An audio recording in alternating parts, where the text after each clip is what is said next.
Alright kids, today we are dealing with one of the biggest issues that I have with GM trucks, especially of these eras, or so I thought was my biggest issue with the GM trucks of this era. Now, what we're trying to do here is, if you guys know, even on the OBS trucks,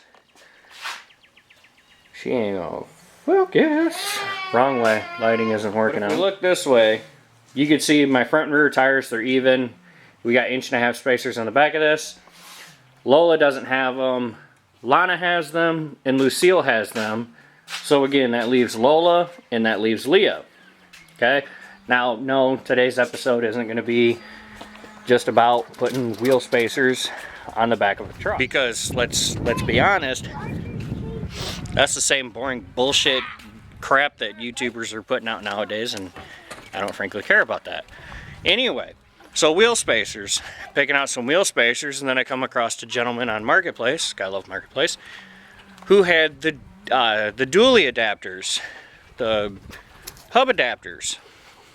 I need to get those. This is a 4-door long bed chassis. It's got a 6-inch lift. This is what we're going to be moving Leah over to. We got a different cab for her. We've got the rocker panel. We got all that, right? So that's cool. But it got me to thinking, maybe I'm wasting my time doing this. Not because it's above my skill set or anything like that, but maybe I'm working too hard. Maybe I'm working harder than I need to. So here's my thought process. And what's interesting is I thought I had this down, but we're working on it. I looked up, so Leah is a 2003, so I looked up to see if GM offered a 5500 in a cab and chassis truck. They do and they don't. If it's a pickup truck, it's a standard cab. And they also have the top kicks and the Kodiaks. I don't want a top kick. Well, I want a top kick or a Kodiak. I would love to have one, don't get me wrong. I mean, shit, dude, my OG truck is named Iron Knife. I have this Ford F550 at my work. It's a service truck. It's a deleted in tune 6.7. And I am hopelessly just addicted to this thing, and I don't know what it is about it that has my attention so bad. It's probably because it's all murdered out and tinted out, and you know, it makes all the cool noises and this, that, and the other. But I think it's also because of the bed configuration on it is more of a route that suits me. You know, it's got a goose ball in the back of it. It's got the service boxes on it. It's not quite a flatbed. Gets the job done. It is just extremely appealing, and then plus that extra wheelbase really sets it apart. Now this is a fucking land yacht. I don't care who you are. It is a 4-door long bed. This bitch is big, but a flatbed dually, even a long bed. This is in my personal opinion. To me, it still looks stubby. It doesn't look right. I got a service truck that I'm using at work right now that's got an 8-foot NAFID bed on it, and it's not enough room. So if we go with a lower profile style bed, we're gonna have even less room. So just something to keep in mind. Plus, I know you can pull a gooseneck with those NAFID or with those reading beds and all that, but we get off kilter. So, and then I was thinking with this, I'm like, well shit, I could cut and extend the frame. But I need a frame. Cool thing is, I have another frame right here that I can cut and section out the 2.5, 3 feet, whatever the hell that it is that I need out of it.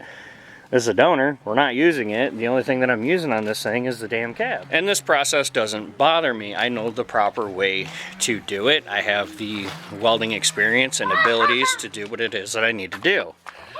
Obviously, when you have your frame, you don't just cut it this way and weld in a piece. You take your frame and you cut it like such. That's how you want to do it. Now again, I don't fear doing this. I got a 94 GMC body sitting on a 02 chassis with 07 driving or running gear in it. That don't bother me in the slightest. I got cab swaps that are taking place here. Again, Leah being one of them. That don't bother me in the slightest either. I have the ability to do it. I have the know-how. There's the other cab right there. Granted, yes, time hasn't exactly been on my side. I need to do some Bogema math here, and I need to look at the back of this chassis, and I need to look at the back of my donor chassis, and I need to start crunching some numbers. I need to see, one, where is it that I'm going to stretch it? Am I going to stretch it here and go back? Am I going to... that is something that I've got to figure out. Building the custom driveline, that doesn't bother me in the slightest. My brother-in-law works for a drive shaft shop, and I bet you they build stuff for race cars and things like that. If I go down there and I say, hey, I need a custom 2-piece drive shaft made, these are the dimensions, they'll probably build it for me.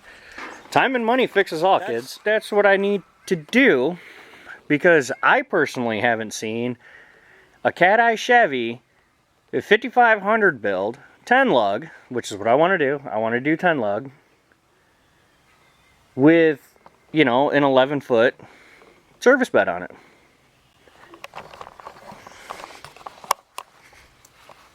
That's my thought process. Wow, that is my thought process. Anyways, what do you guys think? Talk to me. Let me know. Is that... I would ask if that is something that you guys want to see, but let's be completely honest.